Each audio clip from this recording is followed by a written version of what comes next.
My fiancé called me cheap, humiliated me over money, then slapped me while cheating behind my back. So I exposed everything, canceled the wedding, and walked away forever. My name's Adam. I'm 29 and I work in IT. I've always been pretty chill, maybe even too much. I don't like drama or making a big deal out of things. I'd rather talk stuff out and move on. Kendra, my ex-fiancée, was the opposite. She's 27, works in marketing, and thrives on energy. She's charismatic, super outgoing, and loves being the center of attention. When we first got together, her fiery personality was one of the things I loved about her. She was passionate, determined, and had this confidence that made you believe she could take on the world. Over time, though, I started noticing that her passion sometimes crossed a line into stubbornness. There were little red flags I ignored, like the time we went to a dinner party with my coworkers, and she made a comment about how I could have dressed better in front of everyone, laughing as if it were a joke, or how she always had to pick the restaurant when we went out. If I suggested something different, she'd either roll her eyes or say, "Well, I guess you don't care if I enjoy dinner." At first, I thought it was just her being particular, but it started to feel like things always had to go her way. It became clear that if she wanted something,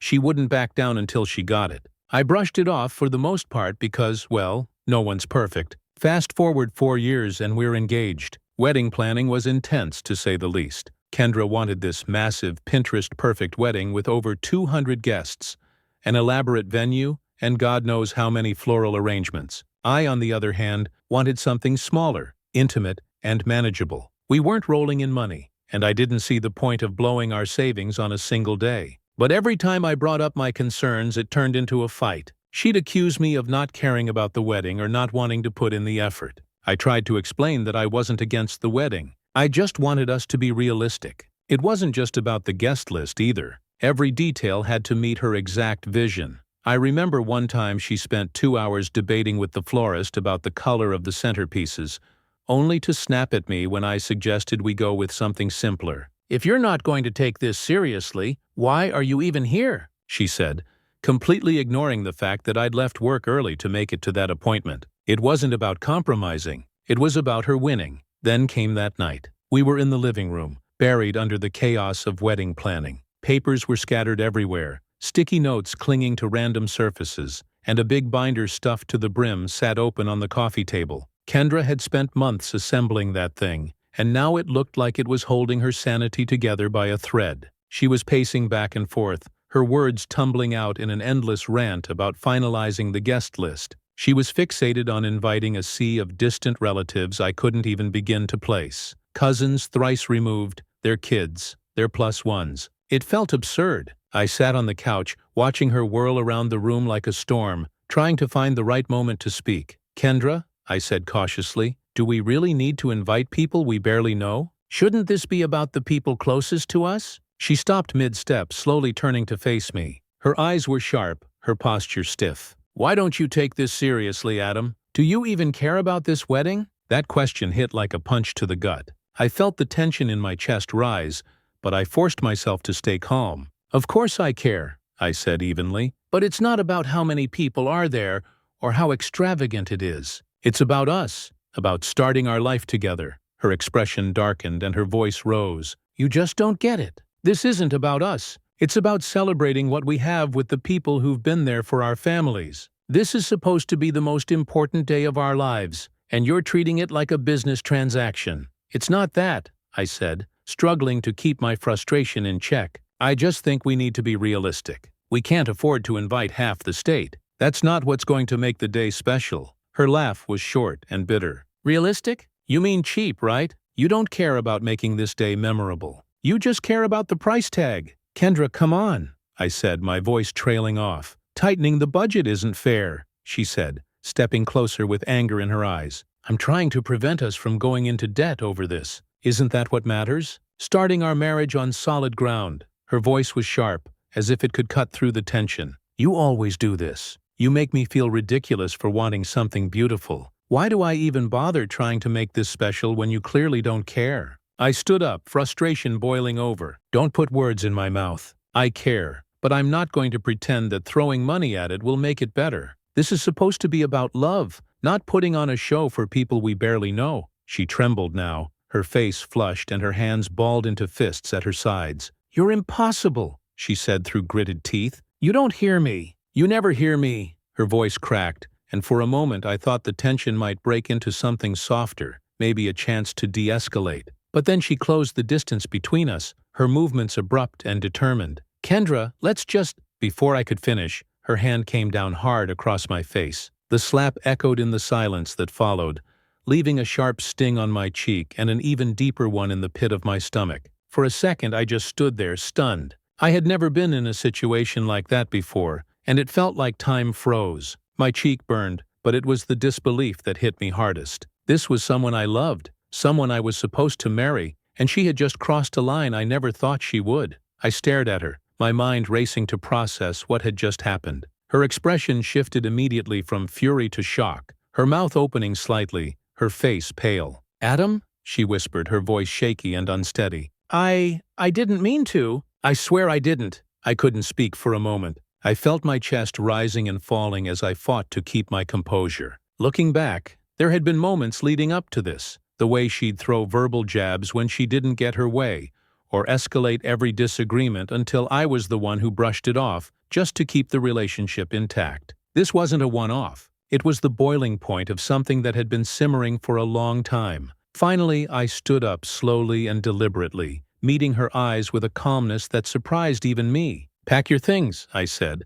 my voice quiet but unyielding. Her eyes widened, and she took a half step back, her hands clutching each other. "What? Adam, wait. No, I didn't mean it. You have to believe me. I wasn't thinking." "Stop," I interrupted, holding up my hand. "I don't care what your excuse is. You put your hands on me, Kendra. That's not something I'm ever going to tolerate. Get your stuff and get out." She started crying, pleading with me to let her explain, but I wasn't having it. "There's nothing to explain," I said firmly. "You crossed a line and I'm done. Pack your things and go." She tried to argue, but I wasn't going to let her guilt me into backing down. I stood there, arms crossed, watching as she grabbed her purse and some of her things. Her hands were shaking, and she kept looking at me like she expected me to change my mind, but I didn't. When she finally left, the house felt eerily quiet. I sat back down on the couch, staring at the wedding binder amidst the mess of papers she'd left behind, realizing that I had just ended a 4-year relationship in the span of 15 minutes.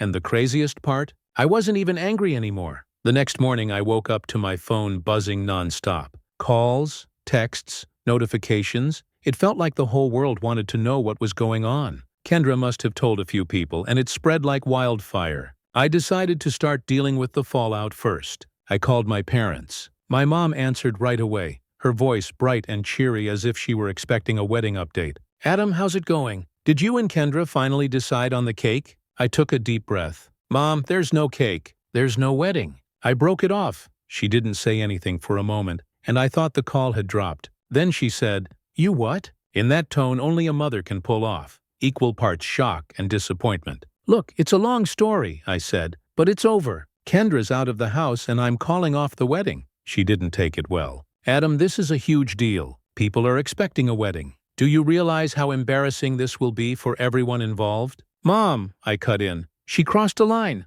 More silence. Then she softened. "Oh, honey, are you okay?" "I'm fine," I replied. "But I'm not marrying someone who thinks that's acceptable," seemed to click for her. She let out a long sigh and said, "I get it. I don't like it, but I get it. I'll tell your father. Do you need anything?" "No, I'm good. Just maybe give me some space for a bit," she agreed, though I could hear the worry in her voice. After hanging up, I moved on to the next task, canceling the wedding. I started with the venue. The woman on the other end was polite but hesitant when I told her we wouldn't be moving forward. "I'm sorry to hear that," she said. "We'll need to discuss the deposit." "Keep it," I said. "I don't care." Then there was the photographer, the caterer, and the DJ. Each call felt like ripping off a bandage. By the time I was done, I was mentally drained. That's when the texts from Kendra started pouring in. At first they were apologetic, long paragraphs about how she was sorry, how she didn't mean to slap me, how stress had overwhelmed her. Then they shifted to anger. "I can't believe you'd throw away 4 years over one mistake," she wrote. "You're being so dramatic." By the end of the day, her messages were a mix of desperation and guilt-tripping. "You're ruining my life," she texted. "Everyone's asking me what happened, and I don't know what to say." I didn't respond to any of it. What was there to say? She knew what she'd done. Things got worse when mutual friends started reaching out. Some were supportive. My buddy Nate called to check on me. "Dude, I heard what happened. Are you okay?" "Yeah," I said, "just dealing with the fallout." "You did the right thing," he said. "No one should have to put up with that." Others weren't so understanding. Kendra's friend Taylor, for instance, decided to take her side. She started posting vague but pointed comments on social media. Stuff like, "Some people can't handle a strong, independent woman," and "Imagine being so fragile. You ruin a relationship over nothing." She didn't tag me directly, but it was obvious who she was talking about. It didn't bother me as much as it should have. If anything, it was just annoying. I didn't care what Taylor thought of me. What did bother me, though, was how Kendra's parents reacted. Her mom called me the day after I ended things, her voice shaky and full of guilt. "Adam, please don't do this," she said. "Kendra's been under so much stress. She didn't mean to hurt you." "I'm sorry," I replied, "but there's no coming back from this. I can't marry someone who thinks it's okay to lay hands on me, no matter the reason." "She's devastated," her mom said. "She loves you. Can't you give her another chance?" "No," I said firmly. "I've made my decision." Her dad called later that evening, but his tone was colder. "I don't know what happened," he said, "but this is going to reflect badly on both of you. People will talk." I almost laughed. "With all due respect, sir, I'm more concerned with my personal boundaries than what people might say." He hung up shortly after, clearly unimpressed. By the end of the week, it felt like I'd been put through the ringer. I wasn't sad or heartbroken, just exhausted. The emotional weight of dealing with everyone's opinions was heavier than I'd expected. Then came the rumors. Someone, I'm guessing Taylor, started spreading the word that I'd overreacted and that Kendra was the real victim. A few mutual acquaintances reached out to hear my side, which was their polite way of saying they didn't believe me. She said she was just stressed. "You didn't have to kick her out, did you?" one person texted. I ignored the message. I didn't owe anyone an explanation. Despite all the noise, I felt lighter without Kendra in my life. The house was quieter, yes, but it was also peaceful, and there was space to breathe without arguments and tantrums. Still, something about the whole situation didn't sit right with me. Kendra's reaction to the breakup felt off. Sure, she was upset, but her focus seemed less on what she'd done and more on how I'd responded. The way she tried to paint herself as the victim didn't make sense, especially since she was the one who crossed the line. I started wondering if there was more to the story. Was the slap really just a moment of stress, or was there something deeper going on? It wasn't like her to lose control like that. That nagging thought stayed with me until I met up with Lauren, a mutual friend who always seemed to know what was really going on. I wasn't expecting much, but what she told me changed everything. She called me up one afternoon sounding hesitant, which was rare for her. Lauren isn't the type to hold back. She's blunt, and that's one of the reasons I've always trusted her. "Hey Adam," she started. "Can we talk? I think there's something you should know." I could tell this wasn't going to be good. "What's up?" I asked, trying to sound casual even though a knot was forming in my stomach. She paused for a moment and then said, "Not over the phone. Can we meet in person?" I agreed, but my mind was already racing. I hung up and sat there for a while, staring at the wall, wondering what she could possibly have to tell me. Whatever it was, I had a feeling it was going to put the last few weeks into perspective. I spent the rest of the day going about my business, but my focus was shot. I couldn't shake the feeling that something was off. Kendra's reaction to everything, the way her friends and even her parents were trying to spin the situation, didn't add up. She wasn't just sorry for what she did. She was desperate to control the narrative. That desperation reeked of guilt. I started replaying everything in my head, trying to piece together the bigger picture. Kendra wasn't some loose cannon. She was calculated, always thinking 3 steps ahead. That slap wasn't just her losing her temper. It felt intentional, like she wanted me to react. But why? Then there was the way she'd been blowing up my phone. At first it was all apologies and tears. But when I didn't respond, it turned into anger and blame. One of her texts stuck with me. "You're making this way bigger than it needs to be. Just talk to me and we can fix it." Fix what exactly? I hadn't done anything wrong. The more I thought about it, the more it felt like she was projecting, like there was something she was hiding, and she needed me to stay in the dark. By the time I met up with Lauren, I was ready to get some answers. We met at a little cafe downtown, one of those places that's always packed but somehow manages to feel cozy. Lauren was already there when I arrived, sitting in a corner booth with a coffee in front of her. She looked up as I walked in, and the expression on her face told me everything I needed to know. This wasn't going to be a casual chat. I slid into the booth across from her and gave her a nod. "All right, Lauren, spill it." She hesitated, which wasn't like her. "Look," she said, "I didn't want to get involved, but after everything that's happened, I feel like you need to know." "Now what?" I asked, leaning back in my seat and crossing my arms. She sighed. "It's about Kendra and Chase." Hearing that name made my jaw tighten. Chase, that guy again. Kendra's so-called friend. I'd heard about him before, always in passing, like he was no big deal. But something about the way she mentioned him now made my stomach twist. I'd never liked the idea of her having guy friends, not because I didn't trust her, but because I know how guys think. And Chase? Yeah, I had a feeling he wasn't just some harmless buddy. "What about him?" I asked, my tone sharper than I intended. "My friend was at a bar a few weeks ago," Lauren began. "She knows you and Kendra were engaged. I've mentioned you guys a few times, so when she saw Kendra there with Chase, she thought something seemed off." "Off? How?" I asked. There it was, the thing I'd been trying to ignore since the slap. I didn't say anything, just stared at her, waiting for her to continue. "They were holding hands," she said, lowering her voice like someone might overhear, "and kissing. She took a picture but didn't know what to do with it because she didn't want to cause drama." I let out a dry laugh, shaking my head. "Drama? This whole situation is drama. Let me see the picture." Lauren hesitated again, then pulled out her phone. She scrolled for a moment before sliding it across the table. There it was, a blurry but unmistakable photo of Kendra and Chase, his arm around her waist, her hand on his chest. I stared at it, feeling a strange mix of anger and clarity. "Well, that explains a lot," I said, pushing the phone back toward her. "Adam, I'm sorry," Lauren said. "I didn't know if I should tell you, but after everything, I couldn't keep it to myself." I appreciated her honesty, but I wasn't mad at her. None of this was her fault. "Thanks for letting me know," I said, my voice calm. "Too calm, probably. You okay?" she asked,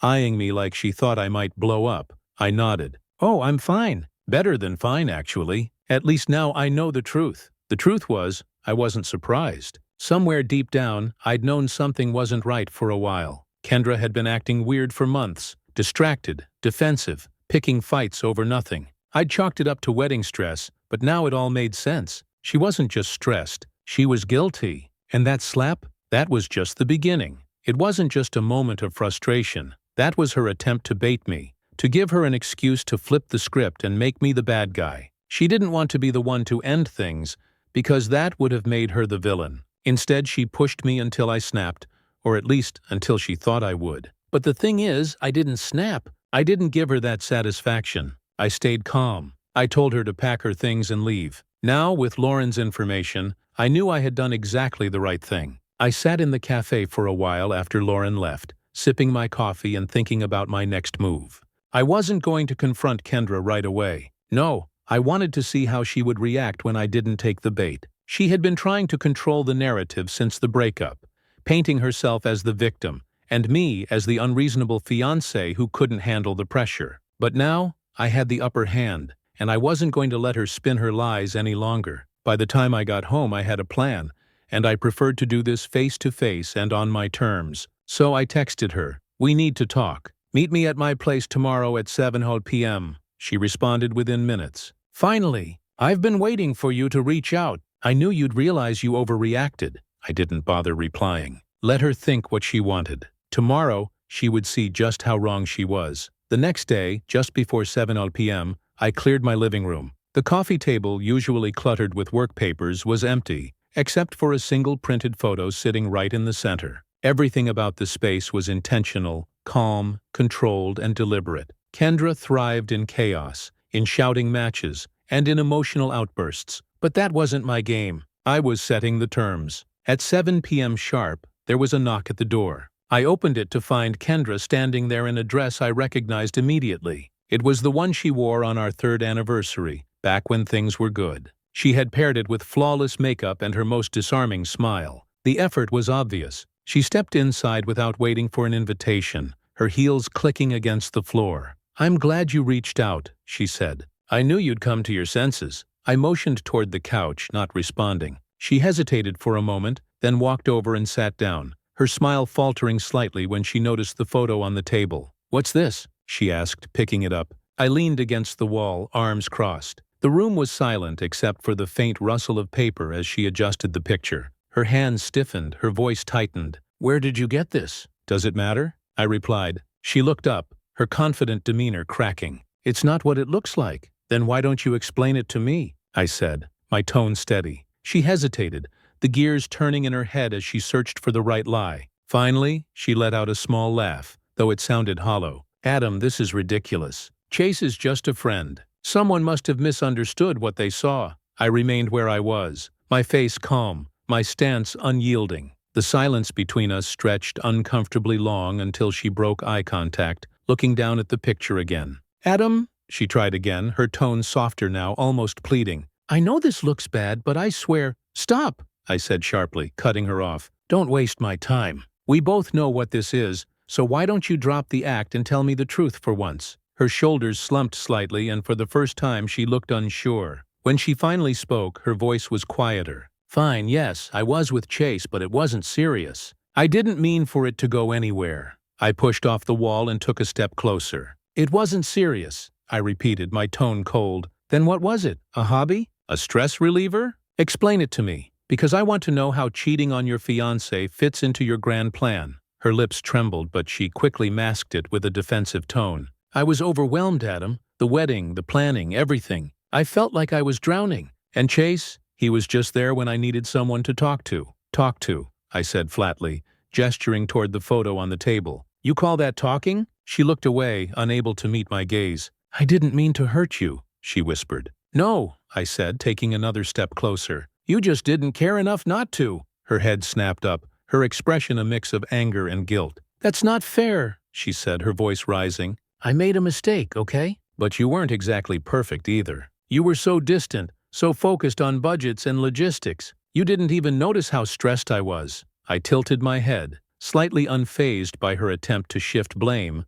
I realized that the stress she felt justified her lying, sneaking around, and even slapping me. Her face flushed, and she opened her mouth to respond, but no words came out. She wasn't used to being confronted like this, without any room to wiggle out of the corner she had backed herself into. "I get it now," I continued. "The slap wasn't just a moment of anger, was it? You wanted me to react. You wanted an excuse to end this without having to take responsibility for anything. Am I wrong?" Her silence spoke volumes. "You wanted me to lose my cool," I said, leaning slightly closer. "But I didn't, and I won't, and that's why you're here now, scrambling to salvage whatever narrative you thought you could control." "Adam, please," she said, her voice breaking as tears welled in her eyes. "I messed up. I know I did, but we can fix this. I'll do whatever it takes." I straightened and took a step back. "Fix what, Kendra? The trust? The respect? You think those things just snap back into place? This isn't something you fix. This is who you are,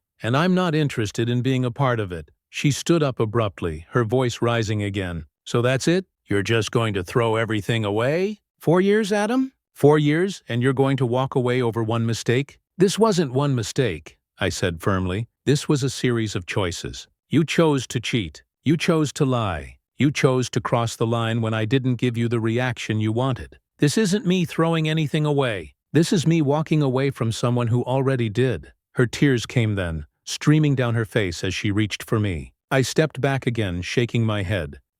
You don't get to play the victim here. Not after everything you've done." She stood there for a moment, her hand frozen mid-air before she let it drop. The tears didn't stop, but the fight in her eyes was gone. She knew she'd lost. "Get out," I said quietly, pointing to the door. Her lips quivered as she whispered, "I'm sorry." I didn't respond. The door closed behind her and silence filled the room. After that confrontation, I wasn't angry anymore. I was done. Whatever lingering feelings I had for Kendra were gone, evaporated the moment she confirmed every suspicion I'd been too cautious to fully trust. I didn't need closure because I just handed it to myself. But life has a funny way of keeping the show going. A couple of weeks passed, and I started to feel like myself again. The house was mine once more, not just physically but emotionally. It was quieter, cleaner, and most importantly, peaceful. I got back into my routine, focused on work, and even reconnected with a few friends I had neglected during the relationship.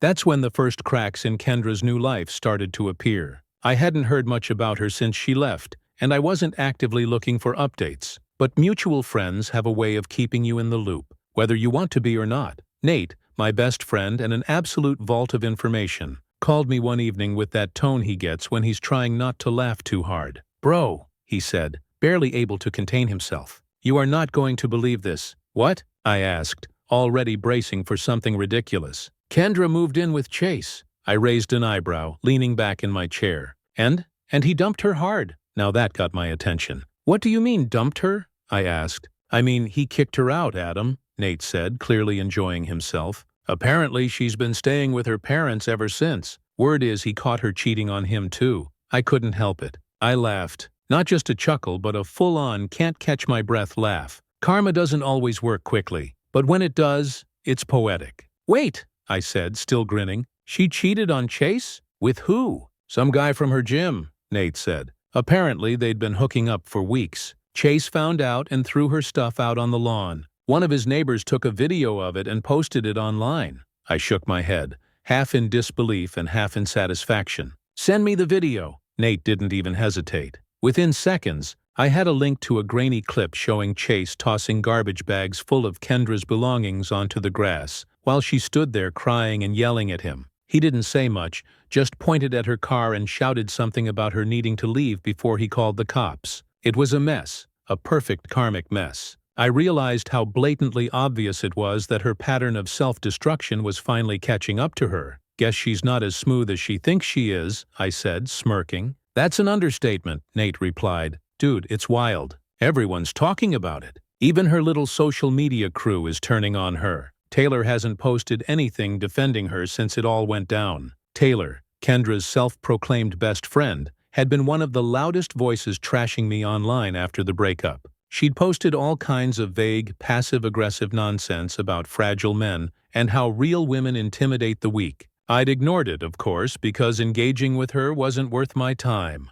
"Figures," I said. "Taylor's all about appearances. She's not going to stick her neck out for Kendra if it makes her look bad." "Exactly," Nate said. "Anyway, just thought you'd want to know. Karma's doing its thing." We wrapped up the call, and I spent the rest of the evening replaying the video a couple more times, each time feeling a little less guilty for enjoying it. The days that followed were interesting, to say the least. I started hearing from more mutual friends, most of them either apologizing for doubting me or trying to dig for details about what had happened between me and Kendra. I kept it short and simple. She crossed a line. I ended it. That's all there is to it. The truth is, I didn't feel the need to explain myself anymore. People could think what they wanted. The ones who mattered knew the truth, and the rest, not my problem. For now, I was just planning to clear my head from all this mess, but I had a feeling that Kendra wouldn't easily move on. "Hey guys, I wasn't planning on posting an update, but something happened recently that I feel like I need to get off my chest.